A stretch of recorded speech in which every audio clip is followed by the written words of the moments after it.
How to change the language for specific app on Samsung Galaxy A55 5G. Open the app drawer on your device.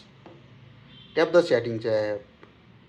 Now scroll down up to journal management. Tap on it. Now here you can see app languages. Choose the language you want to use for each app. Now you can see list of allowable apps on your device. Tap any app you want to change language. Here we select Gmail. By default set system default on one language. Here you can choose English, India, Hindi. Select the language you want to comfortable using Gmail on a device. It's quite easy to change the language. Only apps that support language can see here. So if whenever you install any app, you can see the list of app automatically installed in this list. Just tap the app and select the language you want to set on your device.